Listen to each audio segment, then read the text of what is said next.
Comencemos. Hoy es nuestro último día de clase del trimestre, 24, y por fin se acaba el invierno. Bueno, nada más otra la fecha de la evaluación global, que es el próximo martes. Si hoy es 23 de mayo, 24, 25, 26, 27, el 28. La fecha oficial sería el martes 28 de mayo, la fecha de la evaluación global. Hoy dijimos a 23 de mayo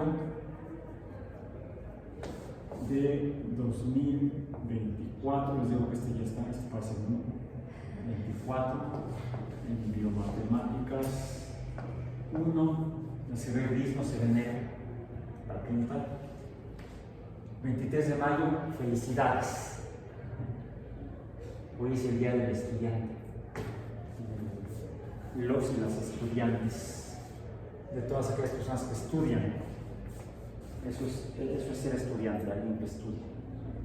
Entonces podemos decir, no solamente cuando está en la escuela, en este caso en la universidad, sino algo que he aprendido después de que terminé la licenciatura y luego la maestría y luego el doctorado. Un colega, compañero decía, bueno, es que en el doctorado ya no llevas clases.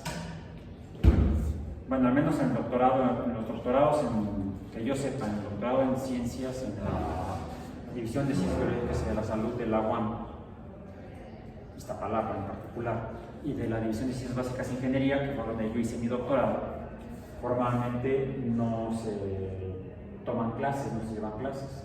Sí se inscribe uno a UEAS, pero es para obtener los créditos necesarios para obtener el doctorado, para cursar el doctorado, que en esos UEAS que asignan créditos corresponden a los tiempos en los cuales uno está desarrollando la tesis doctoral.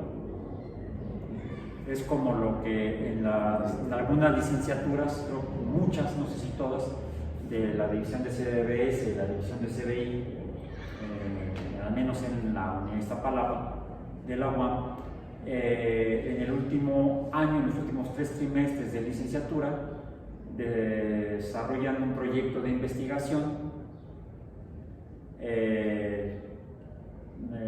Eso comenzó a mediados de los 90 o principios de los 90.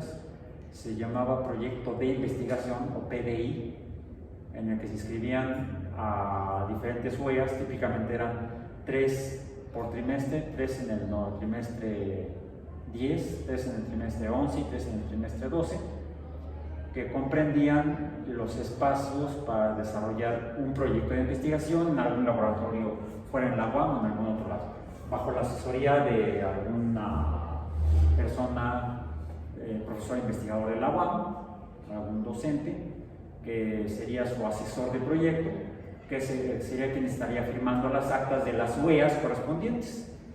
En el caso de la licenciatura en biología experimental, que fue donde empezó esto del PDI, no existía antes. Cuando yo estudié la licenciatura en la UAM, ya por el precámbrico, no existía el PDI. Ya ven que para obtener el título de licenciatura en la UAM, uno primero se inscribe al concurso de ingreso, presenta uno el examen de concurso de ingreso. Si uno es aceptado después del concurso de ingreso, uno se inscribe ya al primer trimestre, y de ahí, cuando uno cubre las UEAS, se obtienen todos los créditos después de típicamente 12 trimestres. Varían algunas licenciaturas, como en medicina, que son 15 trimestres. En el caso de la mayoría de las licenciaturas son nada más 12 trimestres. Uno simplemente cumple uno con el servicio social, que es un requisito legal nacional. Eso no lo pide la UAM, lo pide el gobierno. Lo pide el Estado mexicano, para que puedan registrar su título. La Dirección General de Profesiones de la Secretaría de Educación Pública, que les da, a cambio del registro del título, les da la licencia para trabajar en la profesión que dice el título. Se llama cédula profesional. ¿Sí? Entonces, para poder obtener la cédula profesional, ustedes entregan el título que les da la UAM después de haber cursado los 12 trimestres o haber obtenido los créditos, y que no deben pelotas en actividades deportivas y ese tipo de cosas, no deben cubiertos en la cafetería, algo por el estilo. Ya que cubren todos los requisitos administrativos, la UAM les da su certificado de estudios, que es donde está desglosado qué es lo que estudiaron, las huellas, y les da el título, que por cierto ya lo cambiaron este trimestre último, ya finalmente nos están entregando con la foto al frente, porque en los anteriores la foto estaba atrás. Entonces había que poner el título en una especie como de esos, como lo que van arriba de las cunas de los bebés que dan vuelta. No lo podían poner, bueno, lo podían poner en la pared de su casa, de la sala, de la oficina, pero la foto queda atrás, donde dice Universidad Metropolitana otorga el título de bla bla bla bla bla, fulanito de tal, y vienen las firmas, está al frente, y la foto está atrás. Así está mi título. Ya, y finalmente, después de 40 años, no 50 años, la universidad se dio cuenta que había que cambiarlo y ya entregaron los primeros títulos con la foto al frente. Entonces, pero no se pide tesis para obtener el título de licenciatura, no se requiere la tesis, no es necesaria la tesis. Para el posgrado sí, porque la tesis es una generación de conocimiento, además de que a nivel de las escuelas se convirtió históricamente en un obstáculo, un requisito que realmente no aportaba mucho a la formación profesional, se convertía en muchas ocasiones en un obstáculo que impedía que gente se titulara. Mucha gente en México que terminó la carrera, la que sea, no tiene el título porque no hizo o no terminó la tesis o no, algo pasó con la tesis. Entonces en la UAM, cuando se fundó hace 50 años, se hizo así. La UAM no pide tesis, no requiere la tesis para otorgar el título de licenciatura. ¿Por qué salió eso? Porque hoy sería el estudiante. Y les decía que en el posgrado sí, en el doctorado en particular, como en el último año de la licenciatura, a partir de la primera mitad de los 90, al menos en CBI y en CBS se empezó a pedir, la primera fue en biología experimental, la licenciatura en biología experimental, donde algo que sí vimos, ya entonces era yo profesor aquí, vimos que estaba habiendo un problema con algunos egresados, ya en el trabajo, que eran desplazados, egresados de la UAM, por ejemplo en biología experimental, eran desplazados por algunos que estaban saliendo de la UNAM, de la licenciatura en investigación biomédica. Cuando originalmente los primeros egresados de la UAM empezaban a desplazar a los egresados de la UNAM. Era mejor contratar a los de la UAM que los de la UNAM. Y luego se empezó a voltear. Y recuerdo que cuando me quedé el coordinador entonces de biología experimental, nos empezamos a averiguar por qué estaba pasando eso y llegamos a la conclusión de que probablemente era porque mientras que en otras universidades se pide la tesis y muchas veces la tesis sí puede servir para tener una experiencia de tipo profesional, porque estás haciendo un trabajo relacionado con la profesión, no así en el servicio social. El servicio social lo pueden hacer en algún trabajo, proyecto relacionado con la carrera, en algún laboratorio de la universidad, por ejemplo, pueden hacer el servicio social, pero también se puede cumplir el servicio social alfabetizando viejitos, que no necesariamente tiene que ver con la carrera. Entonces, eso estaba provocando que gente que tenía experiencia por haber hecho tesis estaba desplazando a los egresados de la UAM que no tenían la experiencia porque no habían hecho la tesis. Recuerdo que le dije al coordinador, oye, ¿por qué no les ponemos carga en tesis? Me dice, Raúl, no se puede porque la legislación establece que no se debe pedir tesis. Y entonces, ¿cómo lo hacemos? Y se nos ocurrió inventar el proyecto de investigación. Fue idea de Enrique Mendieta y de su servidor. Una aportación de mi parte a la UAM. Y desde entonces se empezó a implementar en otras licenciaturas. Entonces, si tienen este proyecto de investigación, echen a mí la culpa. Y bueno, en el doctorado, a diferencia de la licenciatura en la que no se les exige, o no se exigía hasta que inventamos el proyecto de investigación, no se exigía hacer investigación, en el doctorado solamente haces investigación, ya no tomas clases. Sin embargo, tienes que seguir estudiando porque vas a hacer cosas de las que te vas a dar cuenta que no sabes y entonces ¿qué tienes que hacer? Estudiar. Entonces sigue siendo estudiante de doctorado. Felicidades, estudiantes. Hoy 23 de mayo, Día del Estudiante en México. No sé en otros países, pero en México sí. Bueno, Terminamos de estudiar nuestras matemáticas biológicas o biomatemáticas. Hemos estado terminando en la última parte del curso hablando de lo que son las sucesiones,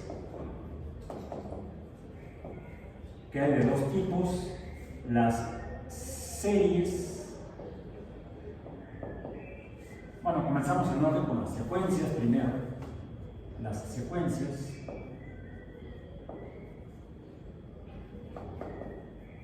Y las series. Y de las últimas que estuvimos viendo fueron las series de números racionales. Vimos que hay de varios tipos aún en las series racionales. Puede haber series de números racionales que sean aritméticas, que sean geométricas, que sean aritméticas y geométricas. Otras no son ni una cosa ni otra, sino son series de potencia. Entonces hay una gran variedad de series numéricas que podemos conocer mediante su análisis y estudio en la matemática.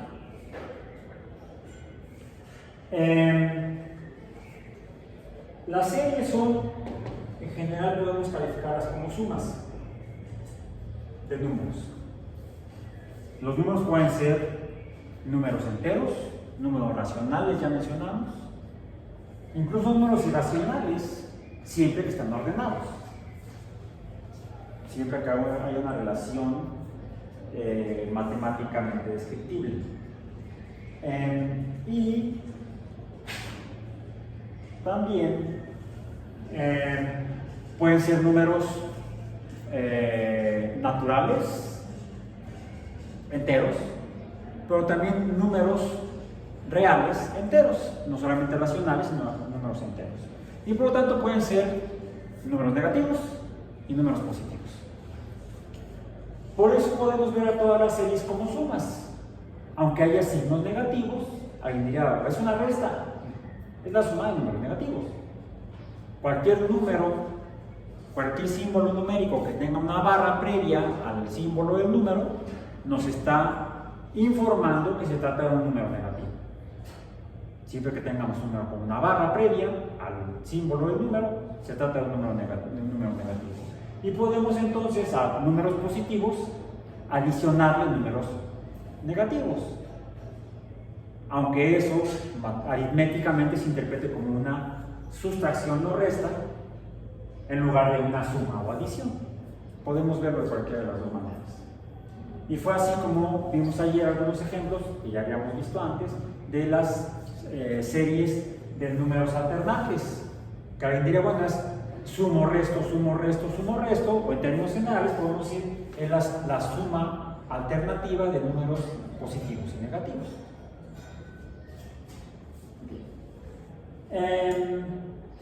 Voy a poner aquí una serie: 1 más 4 más 9 más 16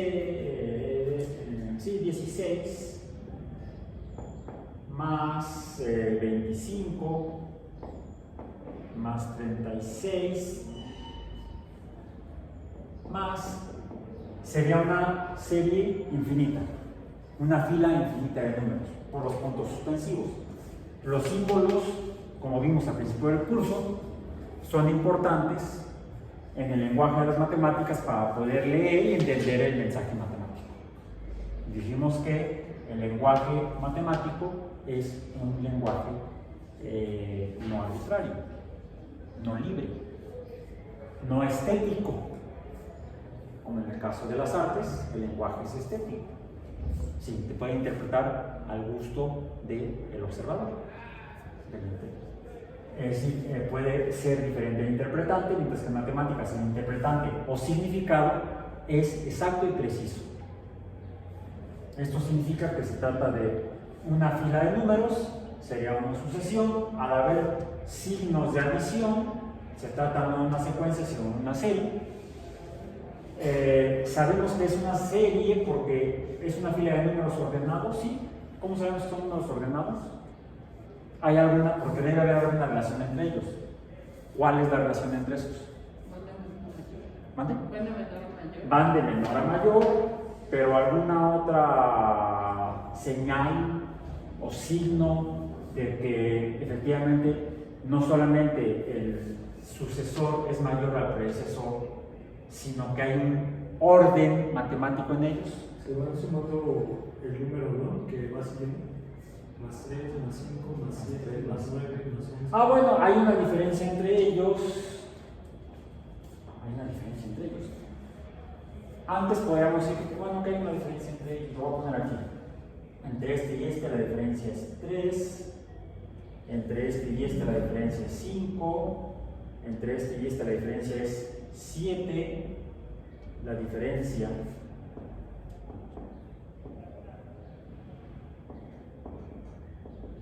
es 7. Entre estos es 9. Luego 11. ¿Cuál sería la diferencia con el sucesor del 36?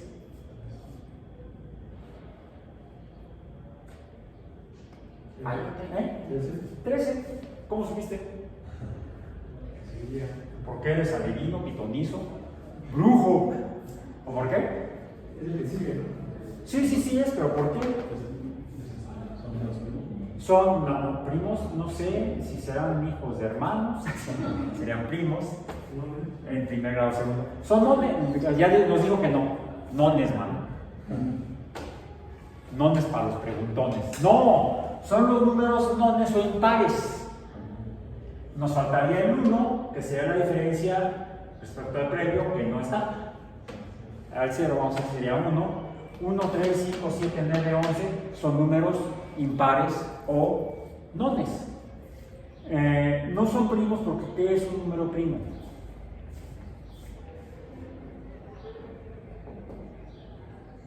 Los números primos serían el 1, lo voy a poner así como una secuencia: 1, 2, 3, 5, 7, 11.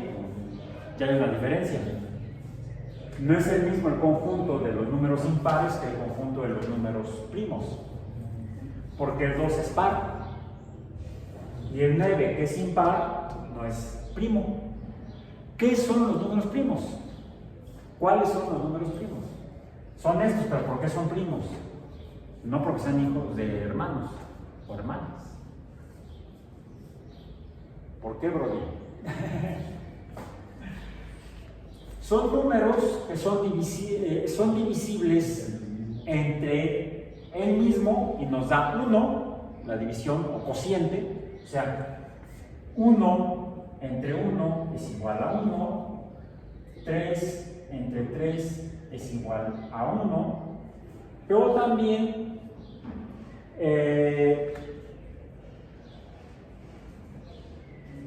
son divisibles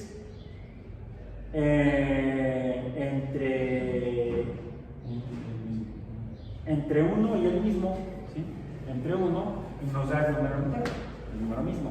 En cambio, el 9 es divisible entre 9 y da 1, es divisible entre 1 y da 9, pero es divisible entre 3 y da 3. Entonces, este ya no es primo, ya no va aquí. El 13 sí sería primo. ¿Cuál sería el siguiente en esta fila? El 15. ¿Sí? O sea, 3, 1, vamos a decir 1, diferencia respecto al que no está. 1, 3, 5, 7, 9, 11, 13, 15, 17, 19, 21, 23.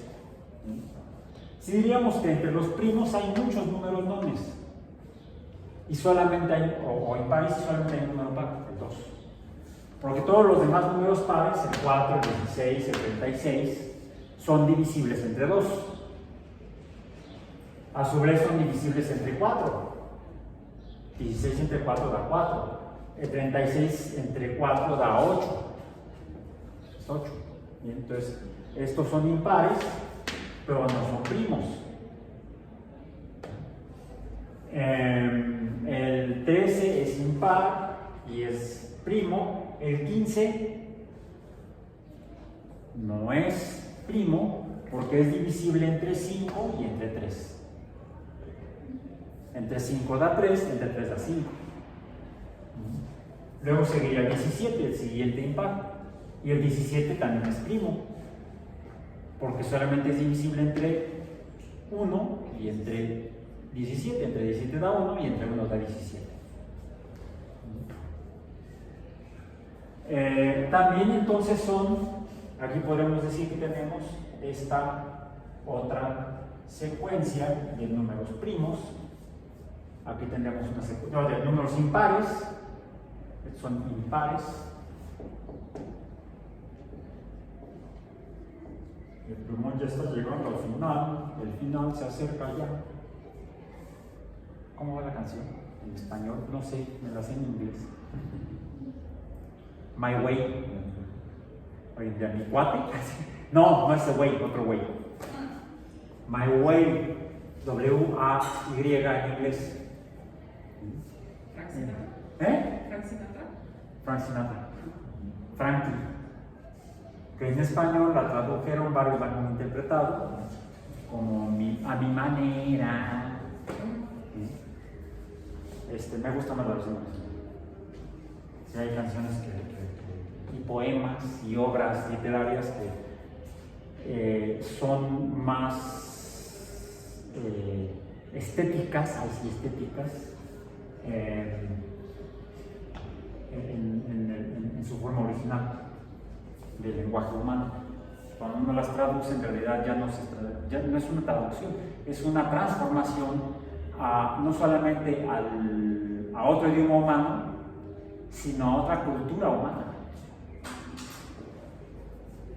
Muchas veces el lenguaje, el idioma, depende de la cultura en la cual se genera ese idioma humano. Es más, se ha encontrado que diferentes poblaciones de ballenas, por ejemplo, ballenas jorobadas, que tienen un canto que se identificó en la década de los 60 más o menos, 60, 70, lo han estudiado algunos etólogos marinos, biólogos del comportamiento, y han encontrado que diferentes poblaciones de ballenas jorobadas hablan lenguas distintas. Sus canciones son distintas de región a región. Y lo mismo se ha observado, también hay otros mamíferos marinos que también producen sonidos, se han identificado como lenguajes, por ejemplo en las orcas, y diferentes poblaciones de orcas en diferentes regiones del mundo tienen lenguajes diferentes. Entonces, el lenguaje como fenómeno biológico es un fenómeno interesante de estudiar. ¿Quiénes van para biología? ¿Quiénes van para hidrobiología? ¿Producción animal? Bueno, no sé si las gallinas y las vacas hagan mu en diferentes idiomas, o las gallinas hagan kikiriki o clo. Las gallinas no hacen mu, ¿verdad? A menos que sean políglotos. Hablan varios idiomas. Bueno, ok. Entonces, aquí lo que vimos es la diferencia entre términos de una serie.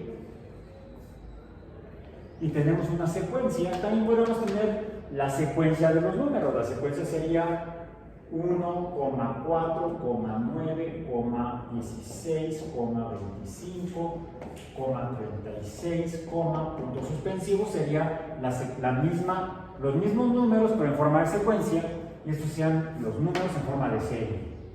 Bueno, tendríamos también, dijimos, por ejemplo, lo que llamamos A sub 1, que sería 1. A sub 1, las A sub n, podemos decir que la primera, A sub 1, sería 1, la A sub 2 sería 1 más 4, sería 5, la 1 más 4 más 9, 14, la 1 más 4 más 9 más 16, 30, 1 más 9 más 4 más 16 más 25, 55, 1 más 9 más 4 más 16 más 25 más 36, 91, ¿sí, verdad? No, 25 y 3, 8, 90, sí, 91. 91, y ya el plumón ya no está dando, ya llegó el final. Sí, porque sería 5 y 6, 11, 5 y 1, 6, y 3 son 9, 91. Y aquí tendríamos entonces también otra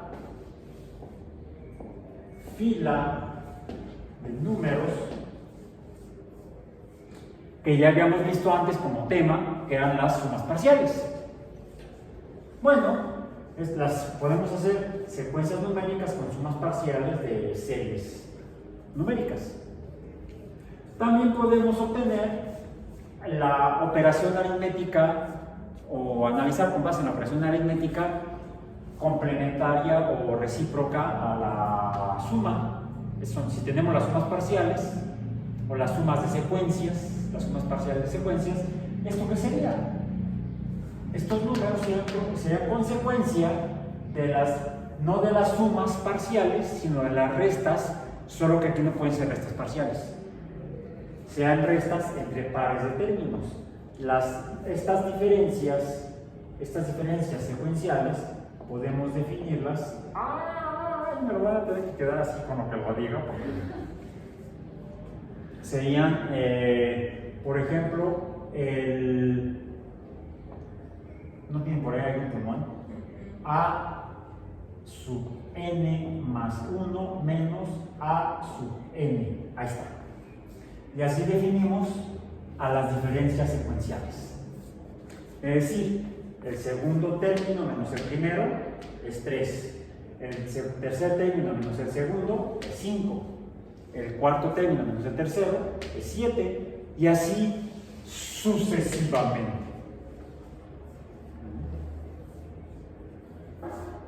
Estos conceptos, ambos, se relacionan con un concepto que van a ver en su próximo curso de biomatemáticas, en Matemáticas 2, que es, por ejemplo, lo que sería si esto lo representáramos no como los símbolos numéricos indios, mal llamados arábigos, mal llamados arábigos, los cuales llevó de la India a Europa en colaboración con los musulmanes, a un matemático de lo que vivía en lo que ahora es Italia, en la península itálica, que era llamado, por ser precisamente a Sergio le decían Fibonacci. Vivió en el siglo XIII. ¿En el siglo XIII? Sí, en el siglo XIII. En 1200 y feria. Todavía era la Edad Media, antes del Renacimiento. Unos 200 años antes del inicio formal del Renacimiento. El Renacimiento europeo según los historiadores, se considera que se inició en el transcurso del siglo XV, 1400 y tantos, 1000 años después de la caída del Imperio Romano. Es decir, fueron 1000 años de oscuridad en Europa. Oscuridad cultural muy relativa, porque sí hubo desarrollo cultural en Europa, solo que fue poco difundido. Se quedó guardado en los monasterios, donde principalmente se llevó el desarrollo del conocimiento. De hecho, de ahí que ya para entonces, ¿y Fibonacci dónde estudió? Era matemático. Pues en alguna universidad. Las primeras universidades, como ahora las entendemos, instituciones educativas, donde había estudiantes, felicidades a los estudiantes de aquellos años, fueron fundadas a finales del primer milenio, por ahí del año 900 más o menos, en el norte de África, curiosamente, no en Europa, no en el continente europeo, sí en la cuenca del Mediterráneo, pero en las costas, en ciudades en las costas de África, de Noráfrica.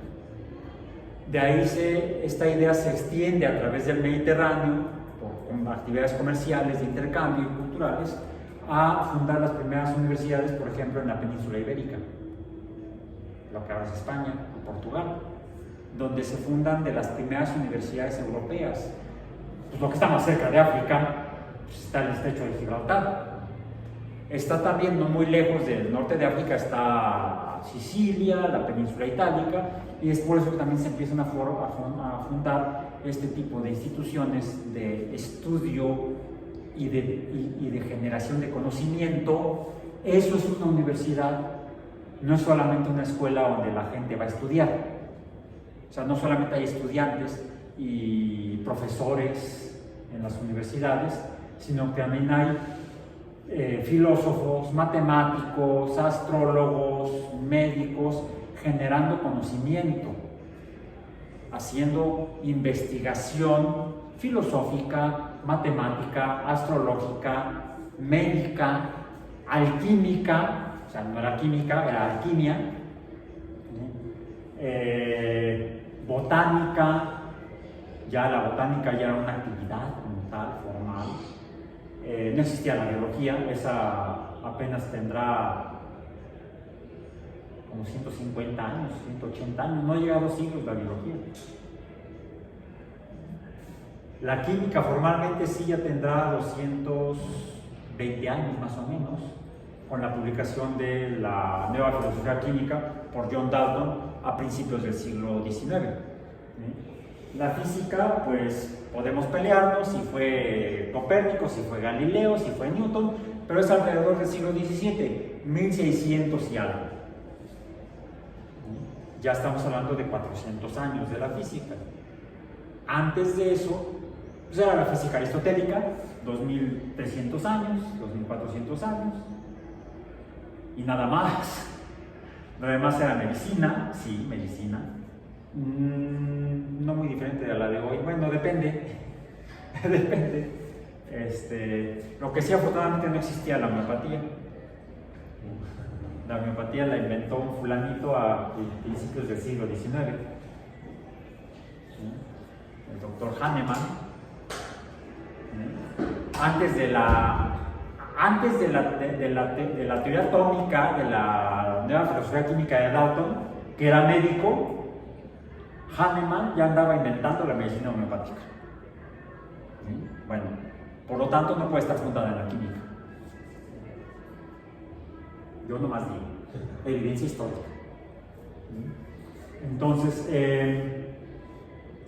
Fibonacci en el siglo XIII lleva los números indios, junto con los árabes, a Europa, a las universidades europeas, donde intenta enseñarlos, incorporarlos. Los europeos son muy desconfiados, creo que ya hablamos de eso en el pasado, en alguna sesión pasada, en la que también traje, cuando empezamos a ver las sucesiones, traje un caracol, ahora traje un caracol diferente.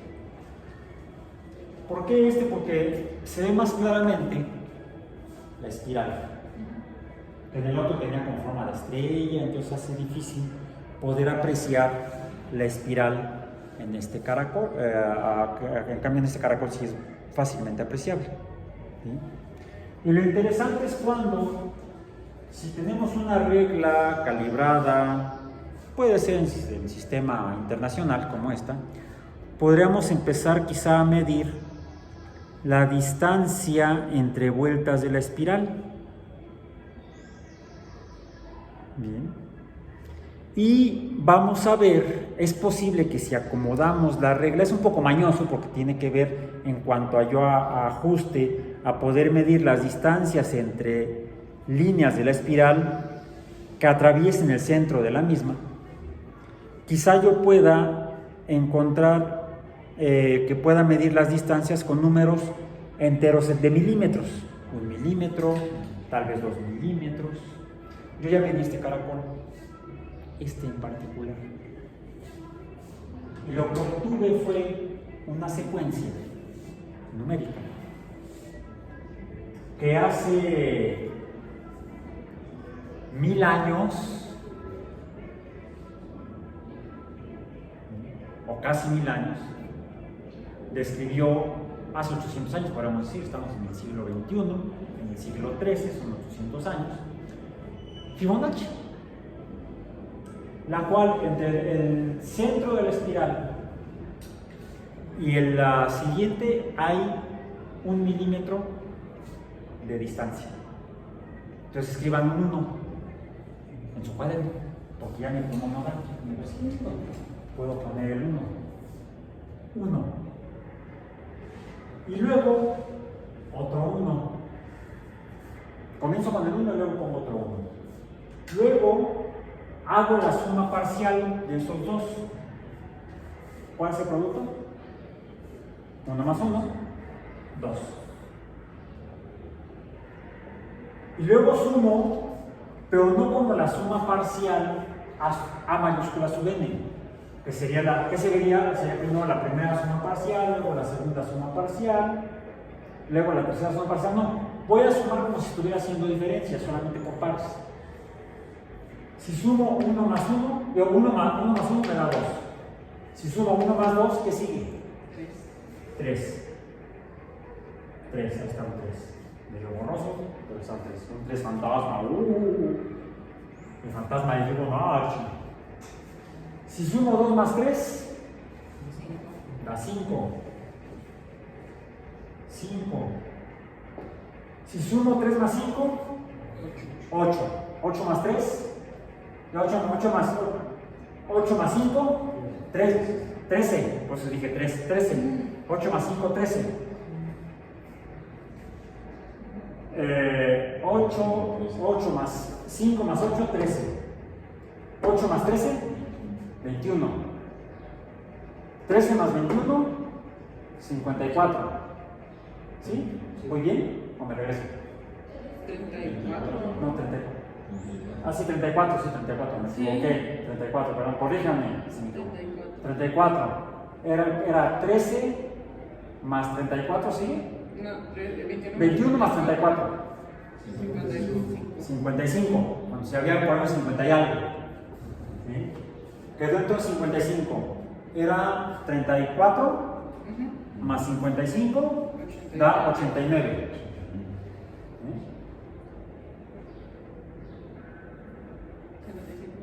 Estamos obteniendo la que se conoce como la secuencia de Fibonacci. Y es la proporción que sigue este caracol.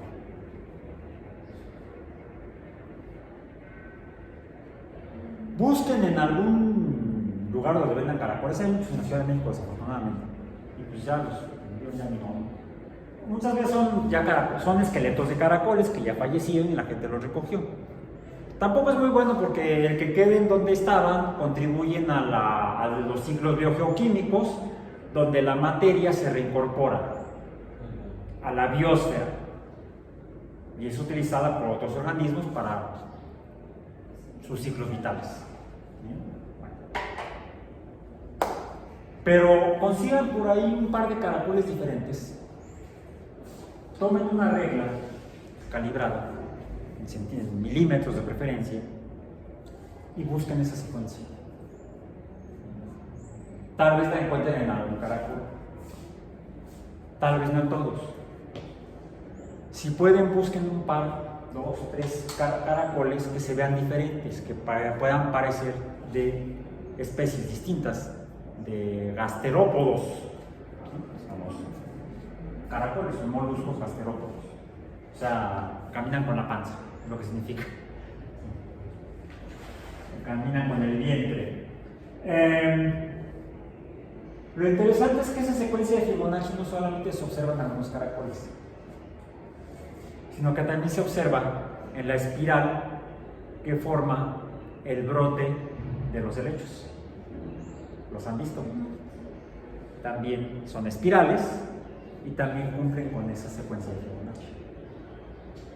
Recuerdan que las sucesiones que vimos previamente mencioné que algunas, por ejemplo, las armónicas corresponden con sonidos artificiales, que la música se hace con sonidos artificiales, pero también podemos encontrar sonidos agradables porque son armónicos en la naturaleza, sonidos naturales que son armónicos, que se pueden describir entonces mediante sucesiones numéricas de algunos de los tipos que hemos mencionado, que son matemáticamente precisas y exactas, siguen una secuencia de números ordenados.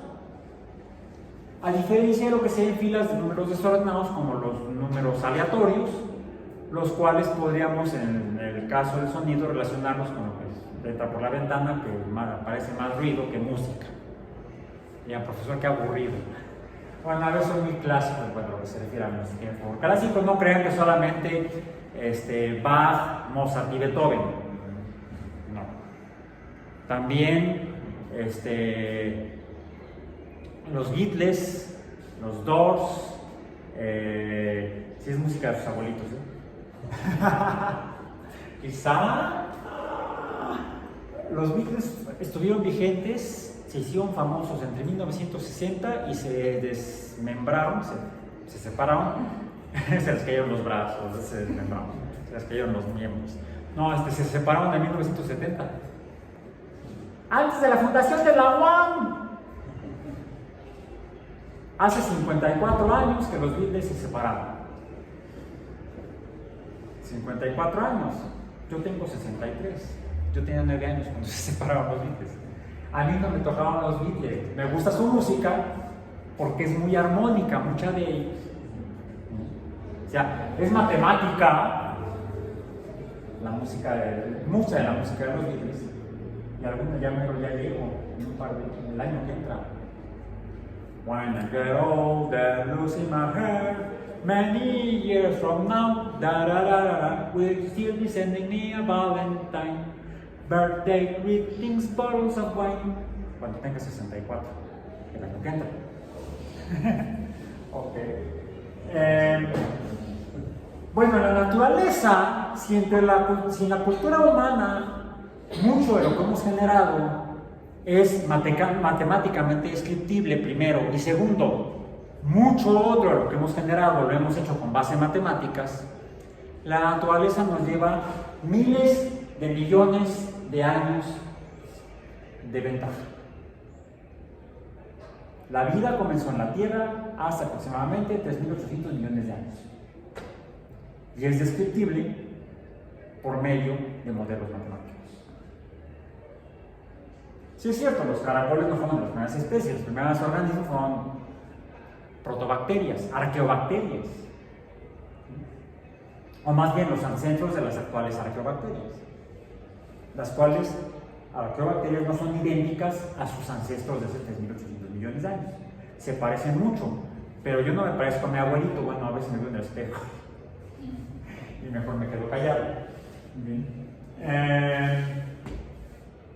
Entonces, revisen en diferentes sistemas biológicos qué tipos de sucesiones matemáticas, sucesiones numéricas podrían servir como modelos para describir formas, estructuras u otros fenómenos biológicos, no solamente las estructuras, sino los procesos biológicos mismos. Porque hay muchas formas de números o de tiras de números. Otra vez la que es su última evaluación parcial, que dice la leyenda que un matemático, el primer ministro de un rey de Persia, un Shah, le presentó un juego basado en series, en una serie aritmética en particular, una serie numérica en particular. ¿Cuál es? Ese es su problema. Su problema de evaluación parcial, de última evaluación parcial. Entonces también hay juegos basados en matemáticas. Unos de ellos, alguien diría, bueno, profesor, pero es una nave espacial. Además ya dada de baja, el transbordador espacial, que por un lado fue la primera nave espacial, al menos parcialmente reutilizable. Se podía usar más de una vez. La idea era que en lugar de para ir a un viaje espacial, en lugar de desechar la nave, se volviera a usar. Es como si fuéramos a Acapulco y tiramos el carro al mar. O cuando regresamos lo tiramos al bote de la basura. No, pues no. Uno trata de volver a arreglar el carro o mantenerlo para volver a hacer otro viaje. Esa fue la idea del transbordador espacial. Pero no se pudo toda. La nave estaba formada por donde iban los astronautas, la carga útil, 3 motores cohete en la cola de la nave donde va la carga útil, alimentadas por un combustible que era hidrógeno líquido, que para que se pueda seguir oxidando necesitaban ponerle oxígeno líquido. De ahí este cilindro o tanque externo café. Y como no era suficiente el impulso con esos 3 motores impulsados por combustión de hidrógeno, se le adicionaron 2 cohetes como los que lanzan en las fiestas de la Virgen de Guadalupe, más grandotes, porque son de una forma de pólvora. El combustible es un tipo de pólvora, es polvo de aluminio y otras cosas, en 2 cohetes a los lados, que se le llaman los cohetes de combustible sólido, como los que avientan en las ferias, también son cohetes de combustible sólido. Los 3 motores no, eran formalmente combustible líquido, hidrógeno, y un oxidante líquido, oxígeno. No, lo que pasa es que esto lo compré en el Centro Espacial Kennedy, en una ocasión que fui para allá. Y en realidad se trata a estampitas de cohetes, no exactamente. Bueno, alguien dirá, sí, aquí está el transbordador espacial, la parte que regresaba. Lo demás no regresaba. Bueno, sí, los cohetes de combustible sólido, se iba quemando el combustible, la pólvora, vamos a decir, y cuando estaban ya casi vacíos, se separaban. En el conito tenían un paracaídas y caían al mar. De ahí los recogían, los limpiaban, los volvían a rellenar y los volvían a usar. También la nave regresaba con sus 3 motores, los astronautas, tal vez un satélite que recogieron allá para repararlo y vender en el mercado satélites de medio uso. ¿Sí? Esa es la idea. Los satélites dejan de ser útiles porque se lanzan, entran en órbita, pero como la atmósfera no desaparece después de 100 kilómetros cuando está en el espacio exterior, pasa una línea karma, no, sigue habiendo todavía muy poco, pero todavía hay gases atmosféricos, oxígeno, nitrógeno, que son los que forman las auroras boreales. Cuando llega el viento solar, choca con las moléculas y entonces emiten luz. Esa luz verde que no se vio en México. Las auroras boreales que se vieron en México se veían rojas, las que vieron en Chihuahua, en Durango, en California, incluso en el norte de Yucatán. Ahí se vieron todavía las auroras boreales. Se veían rojas porque esas las producía el oxígeno en la parte más alta de la exósfera, cuando las partículas, protones y electrones que venían del Sol chocaban con los átomos de oxígeno, y entonces estos emitían luz roja. Pero como son los gases más altos en la atmósfera, se veían desde México, la parte más alta de la atmósfera, en los polos, que era donde estaba ahí ocurriendo la reacción fotoquímica, se veía desde la parte más norte de México. Sí, Cancún está más al norte de la Ciudad de México. Si ven un mapa de México y ven hacia el sureste mexicano, en el sureste no está Cancún, estará Tapachula, en Chiapas. Hacia el este está Chetumal, la capital de Quintana Roo, y hacia el noreste está Cancún y Mérida. Si es que los meridianos, los merideños, los meridenses, o los de Mérida, no sé, yucatecos de Mérida son norteños, deberían hablar así, pero no, son otro tipo de norteños. Bueno, ahí es donde todavía están algunos satélites, y entonces esa pequeña cantidad de gas es suficiente para que haya fricción, y entonces la velocidad de los satélites va disminuyendo y pueden llegar a caer. Entonces tienen pequeños motores cohete para mantenerlos en órbita. Los empujan para arriba, los acomodan, los reorientan, pero el combustible se les acaba.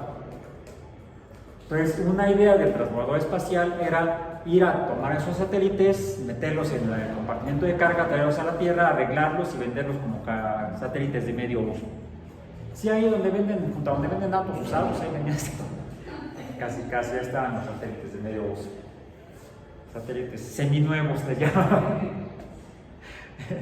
Finalmente, hubo otra cosa que demostró la NASA con esto. Los ladrillos también pueden volar y entrar en órbita. Los ladrillos. Porque esto, bueno, sí tenía unas alas, pero muy pequeñas. Eso ya fue, el primer vuelo de transbordador espacial fue en 1981. 1981. El último vuelo a la Luna fue en 1972. El último vuelo de una nave Apolo, esas de conito, fue en 1973. Una misión de colaboración amistosa, de Hagamos la Paz, con la Unión Soviética. Se llamó la misión Apolo-Soyuz, o Soyuz-Apolo, depende de a quién le pregunten. Si le preguntan a un ruso, va a decir que fue la misión Soyuz-Apolo. Si le preguntan a un gringo, van a decir que fue la misión Apolo-Soyuz. Y siempre se ponen por delante, el burro por delante. Entonces, entre 1973 y 1981, los Estados Unidos no fueron al espacio con astronautas. Sí lanzaron naves espaciales a Marte, a Júpiter, a Saturno, al recorrido en los planetas externos, pero no hubo vuelos tripulados hasta 1981. Pero ya en la década de los 60, pensando en eso, lo que hicieron fue experimentos con algunas aeronaves que casi no tenían alas. Entonces, ¿cómo lo hacían para volar? Como cuando dejan ustedes caer una hoja. Es el aire la que la sustenta. Incluso un pedazo de cartón, más pesado que una hoja de papel, también tarda en caer, porque el aire la sustenta. Se llaman cuerpos de sustentación. Si además lo lanzamos en un ángulo apropiado, hasta un ladrillo puede volar, o al menos planear. Fue cuando los experimentos de los Estados Unidos y también de la Unión Soviética demostraron que los ladrillos pueden volar.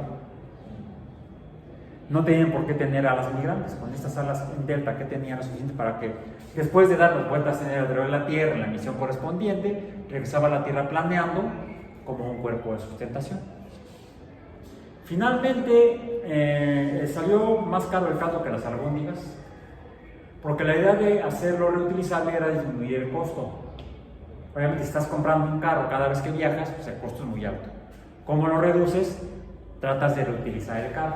Bueno, no reutilizaban todo el carro, una buena parte, pero aún así resultó muy complejo hacerlo. El problema era el mantenimiento. ¿Quién tiene carro? Lo caro es el mantenimiento.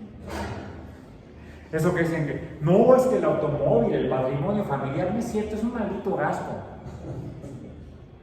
Y además va a terminar en el bote de la basura, finalmente.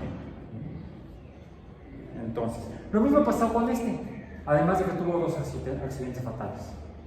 Uno en 1986 al despegue, el Challenger, 7 fallecidos, astronautas, y en 2001 el Columbia, que fue el primero que despegó, al regreso por un accidente que hubo en el despegue, se le dañó un ala y al regresar, al reingreso, se desmanteló, se desmembró completamente la nave y fallecieron otros 7 astronautas. Fue por eso que finalmente en 2013 se hizo el último vuelo del último transbordador espacial tripulado para terminar la Estación Espacial Internacional. De ahí, los 4 que quedaron se convirtieron en piezas de museo.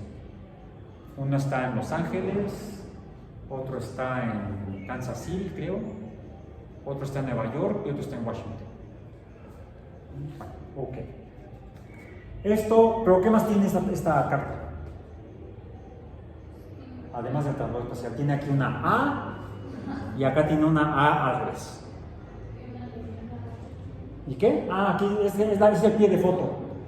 Dice, justo después del atardecer, el transbordador espacial Endeavour se acerca al aterrizaje en el Centro Espacial Kennedy, en la pista de aterrizaje del Centro Espacial, para completar la misión STS-99. STS-99. STS era el nombre oficial de las misiones del transbordador, Space Transport System, misión número 99. Pero ¿de qué tiene cara? Y esta otra es una baraja. ¿Y qué es una baraja? Una secuencia de tarjetas numeradas. Solo que en lugar de tener el número 1, tiene una letra A, pero que representa el número 1 porque aquí habría entonces un corazoncito. ¿Sí? Nada más que en lugar de corazón lo que tiene son fotos de misiones espaciales.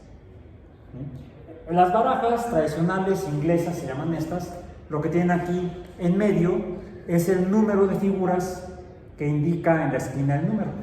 Por ejemplo, este que tiene un trebolito, en una baraja convencional que compran en cualquier tienda de la esquina, donde vendan barajas, no en todas venden, tendría 6 tréboles. Y se dice que es la carta de 6 de tréboles. Es como cuando uno come a la carta. Sí, el que saca el número más alto come. Eso es en época de crisis económica. Uno come a la carta. El que saque la más alta come. Esto tendría 8 ¿qué? No, 8. ¿Qué figura es esa? Los que no saben de barajas o de juegos de cartas, de juegos de azar, le dicen corazones negros. No, no es un corazón. Un corazón, aunque se parece, es este. Le dicen corazones rojos y corazones negros. No, no es un corazón. En realidad es una espada. Una espada, pero muy... Es como en las matemáticas. El lenguaje es, no es estético. ¿Sí? El lenguaje es preciso y exacto. Entonces este es el 8 de espadas y este es el 1 de corazones o el as de corazones. Este sería el 6 de tréboles. Luego salió, adivine la carta que sigue, el 7 de espadas. Luego el 6 de ¿qué? ¿Esto qué es? Un rombo, pero no se llama rombos. Se nota que nunca has ido a un casino. Casi no he ido yo tampoco. No, yo tampoco he ido. Me gustan los juegos de azar, pero nunca he ido a un casino. Me gusta la vida tranquila, no me gusta que me rompan las piernas.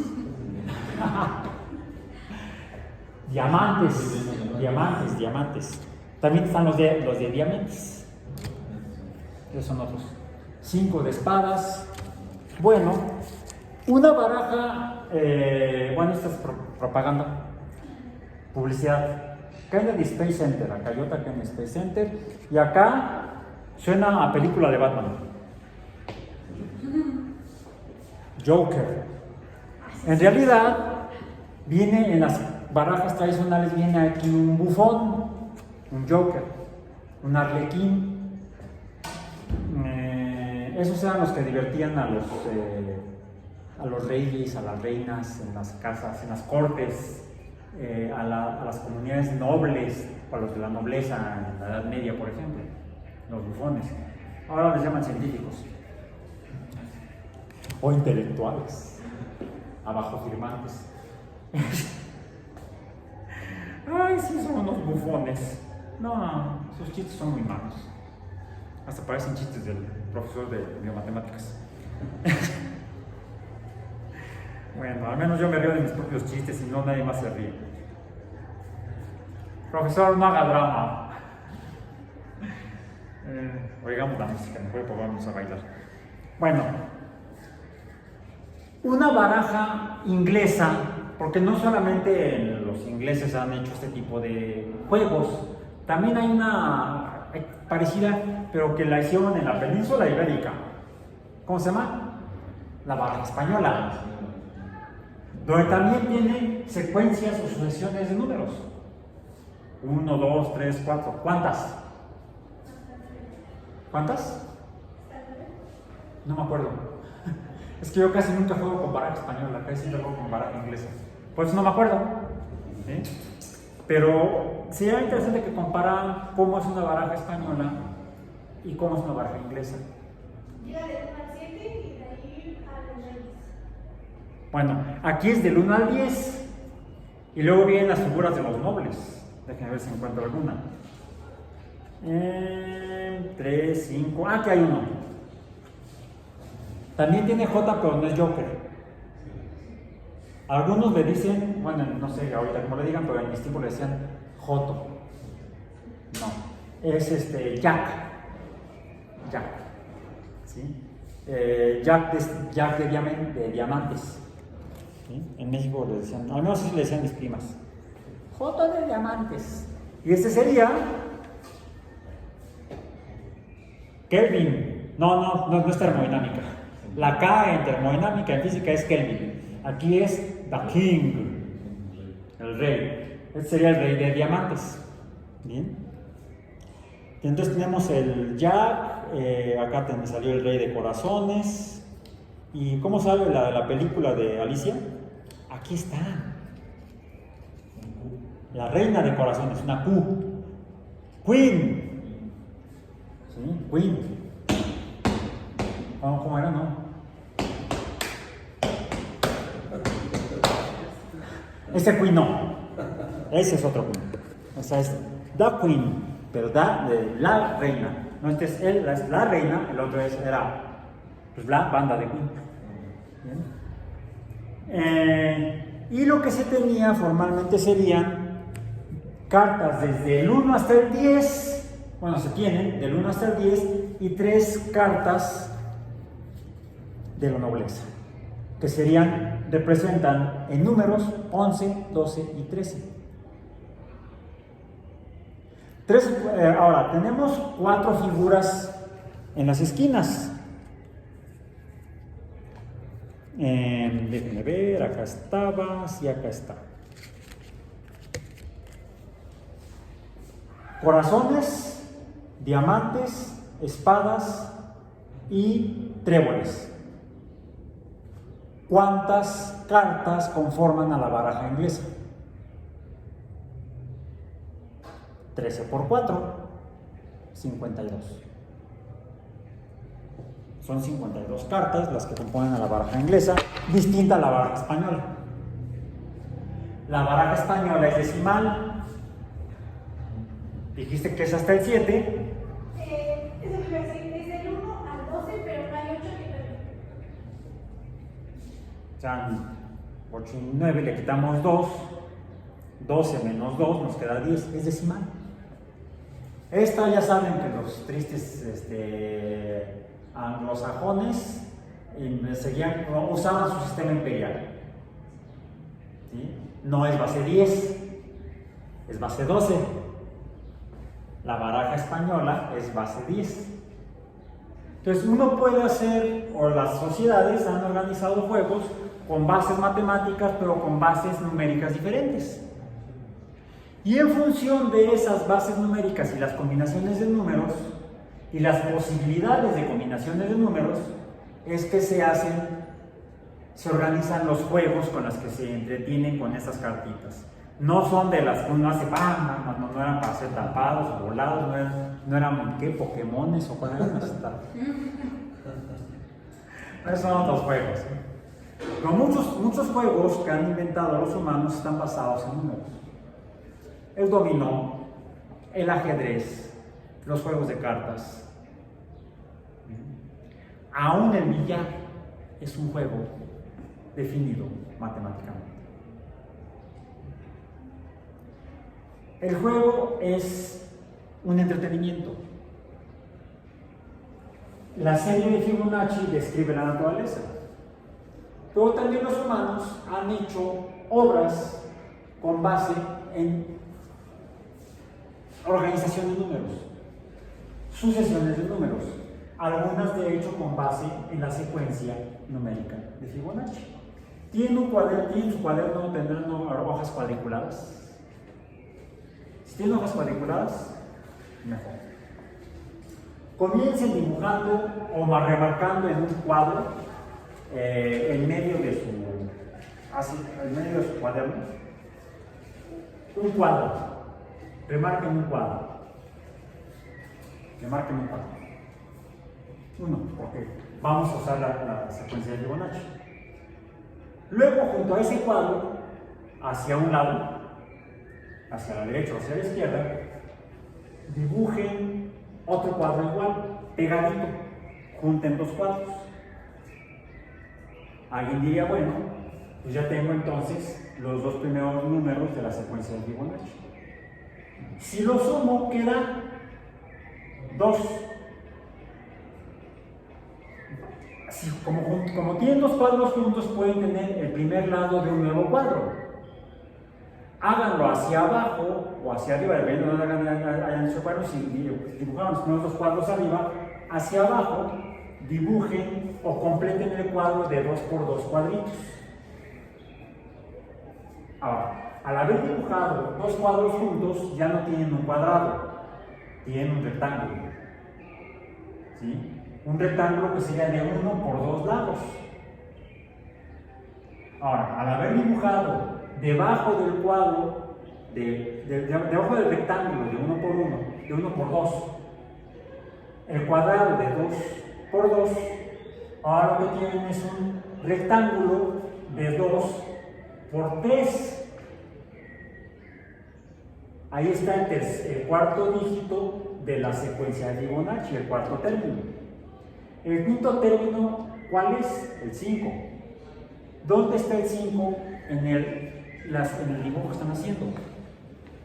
Ya tienen un cuadrado, con un rectángulo, un lado de 5 lados donde tienen el 2 por 3. Ahora hagan uno de 5 por 5. Vayan agregando un cuadrado del nuevo número al rectángulo previo.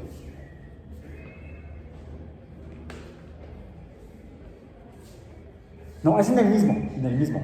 Si no dibujan un primero uno y luego dibujan otro. Más o menos así. Ahí lo voy a hacer. Primero así. Luego así. Luego aquí está el de 3 por 3. Luego el de 5 por 5. Luego el de 5 y 3 son 8. 1, 2, 3, 4, 5, 6, 7, 8. Nada más quedan por otro lado. Y lo que vamos a ver es que se va formando, aquí ya se hecho eco, se va formando espiral.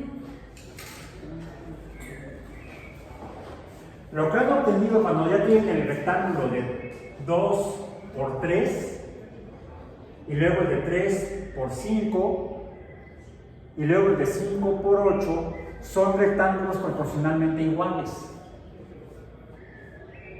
Tienen la misma proporción de lado por lado. Y esa proporción se llama la proporción dorada.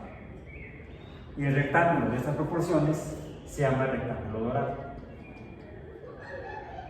Al menos desde los griegos, si no es que antes, se ha encontrado que muchas de las construcciones que todavía permanecen en las ciudades antiguas griegas, algunas de sus figuras, costados, paredes, columnas, tienen esas proporciones.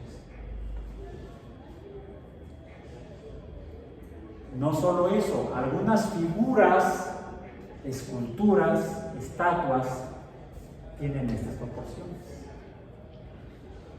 La proporción dorada. Y si uno junta, comenzando del primer cuadro, en las esquinas opuestas de cada cuadro, mediante un arco, el cuadro de 2 por 2, luego el de 3 por 3, luego el de 5 por 5, luego el de 8 por 8, luego el de 13 por 13, se va dibujando la espiral del caracol. Dependiendo de cómo los vaya yo dibujando, se puede formar la espiral, vamos a decir, que gira hacia el exterior en el sentido de las manecillas del reloj o en el sentido opuesto. Y estos son algunos de los ejemplos donde diferentes secuencias numéricas, como la secuencia de Fibonacci, primero, se encuentran en la naturaleza y también han sido usadas por los humanos incluso desde antes de Fibonacci. Lo más probable es que los mismos matemáticos discípulos de Pitágoras y quizá ya los asirios y los acadios en Mesopotamia ya hubieran tenido conocimiento de estas sucesiones numéricas matemáticas. La matemática entonces ha estado en la cultura humana desde que comenzamos a contar con el número 1, y eso nos regresa al principio del curso. Se cierra el círculo, pero también en la naturaleza, en la biología que están ustedes estudiando y para lo cual fue el objetivo de este curso. De mi parte, muchas gracias. Hoy terminamos y en ese momento terminamos.